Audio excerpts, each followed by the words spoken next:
Assalamualaikum warahmatullahi wabarakatuh. Perkenalkan, nama saya Gozi Rahim Fitri Caksono. Saya sebagai moderator perwakilan dari kelompok FBI atau Forum Musuh Intelektual. Pada kesempatan kali ini, kelompok kami akan mempresentasikan sebuah materi yang berjudul pengetahuan dan sumber pengetahuan. Sebelum kita memasuki sesi presentasi, sebaiknya kita berkenalan dulu dengan anggota FBI. Yang pertama ada saya sendiri, yaitu Gozi Rahim Fitri Caksono.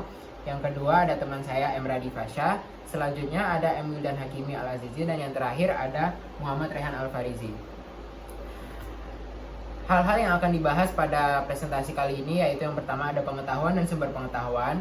Yang kedua ada kesadaran sains dan aktivitas keilmuan. Selanjutnya ada filsafat sains. Dan yang terakhir adalah wilayah sains. Materi yang pertama yaitu pengetahuan dan sumber pengetahuan akan dipresentasikan oleh teman saya M. Wildan Hakimi Al-Azizi. Baiklah, saya akan menjelaskan poin pertama yaitu pengetahuan dan sumber pengetahuan. Pengertian pengetahuan. Pengetahuan adalah fakta, kebenaran, atau informasi yang diperoleh melalui pengalaman atau pembelajaran yang disebut dengan posteriori atau melalui introspeksi diri disebut priori. Pengetahuan adalah informasi yang diketahui atau disadari oleh seseorang. Pengetahuan juga didefinisikan sebagai penggabungan dari data dan informasi. Data adalah fakta mentah, sedangkan informasi adalah data yang dilihat berdasarkan sudut pandang seseorang. Selanjutnya adalah sumber pengetahuan. Dalam kajian filsafat dijelaskan dengan jelas, pengetahuan yang dimiliki manusia memiliki sumber. Dengan kata lain, pengetahuan ini tidak timbul dengan sendirinya. Ada 4 sumber pengetahuan yang dimaksud, yaitu adalah rasio, empiris, intuisi, dan wahyu. Rasio merupakan pengalaman atau pengetahuan yang bersumber dari penalaran manusia. Pada sumber pengetahuan ini diketahui bahwa pengetahuan adalah hasil dari pemikiran manusia. Yang kedua adalah empiris. Empiris merupakan pengetahuan yang bersumber dari pengalaman yang dialami manusia. Sumber pengetahuan ini dirumuskan berdasarkan kegiatan manusia yang suka memperhatikan gejala-gejala yang terjadi di sekitarnya. Yang ketiga adalah intuisi.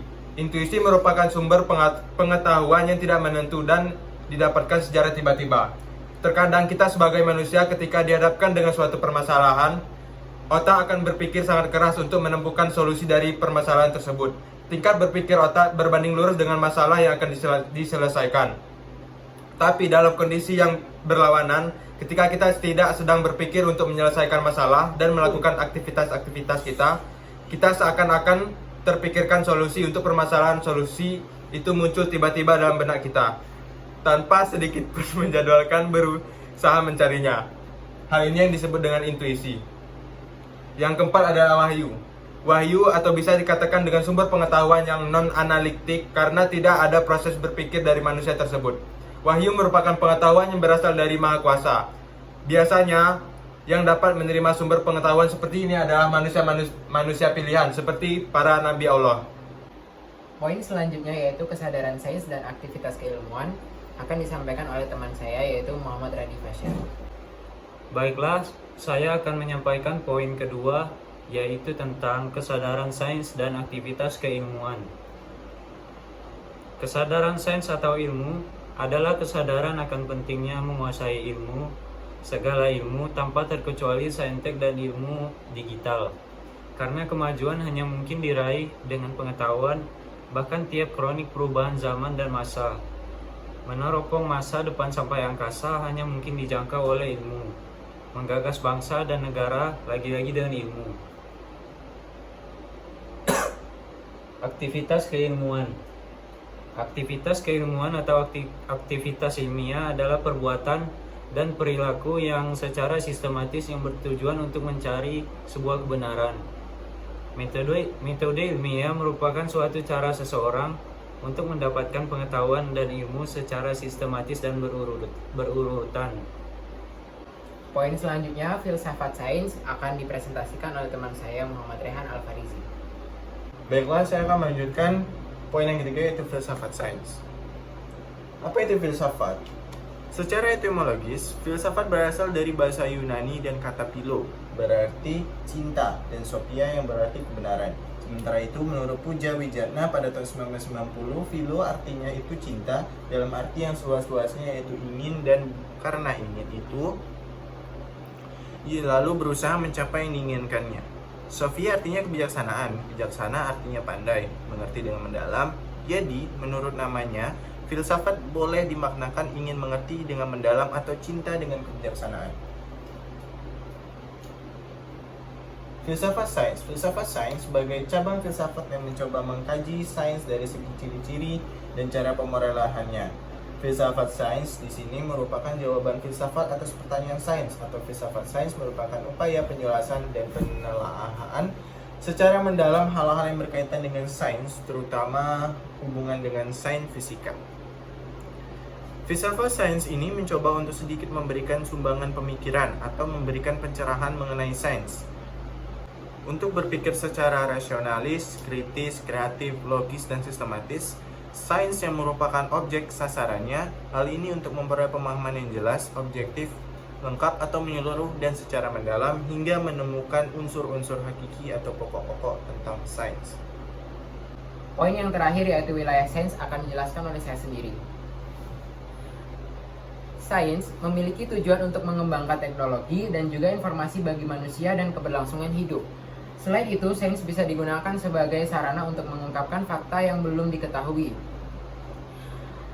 Dalam wilayah sains ada beberapa cabang-cabang ilmu sains dan fokusnya. Yang pertama ada astronomi, biologi, ekologi, fisika, geologi, dan kimia. Yang pertama cabang astronomi. Cabang astronomi yaitu merupakan ilmu tentang planet, bintang, dan alam semesta. Di dalam astronomi yang dipelajari adalah matahari, terjadinya komet, asteroid, dan gerhana. Yang kedua ada cabang ilmu sains biologi. Di dalam biologi yaitu mempelajari tentang ilmu makhluk hidup, yaitu ilmu yang mempelajari tentang makhluk hidup. Dan di dalam biologi ini memiliki cabang lagi yaitu zoologi, botani, etimologi, dan mikrobiologi. Selanjutnya ada cabang ilmu sains ekologi.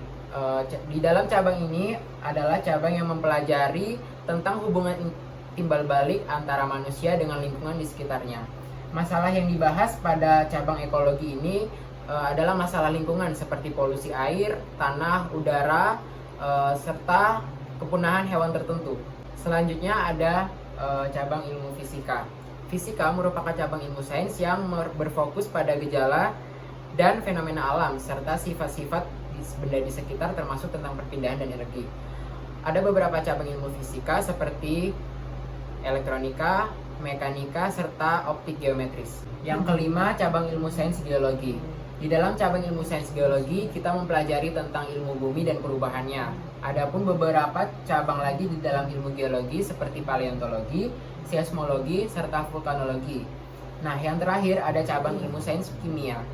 Kimia merupakan cabang ilmu sains yang mempelajari tentang materi, yaitu terbuat dari apa, sifatnya bagaimana, serta perubahan suatu reaksi kimia.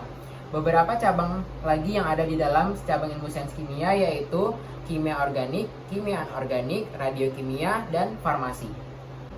Nah, sebelum mengakhiri presentasi kelompok kami kali ini, saya akan menyajikan sebuah quotes dari Albert Einstein yang berbunyi, "Science without religion is lame, religion without science is blind," yang artinya ilmu tanpa agama menjadi lumpuh dan agama tanpa ilmu menjadi buta. Jadi saya mengajak teman-teman untuk mencari ilmu dan mengumpulkan ilmu sebanyak-banyaknya. Tetapi teman-teman juga tidak boleh melupakan agama teman-teman masing-masing supaya seimbang antara ilmu dan agama teman-teman masing-masing. Nah, sekian presentasi dari kelompok kami. Saya mewakili kelompok FBI mengucapkan terima kasih kepada teman-teman atas perhatiannya dan meminta maaf apabila ada salah pengucapan kata. Wassalamualaikum warahmatullahi wabarakatuh.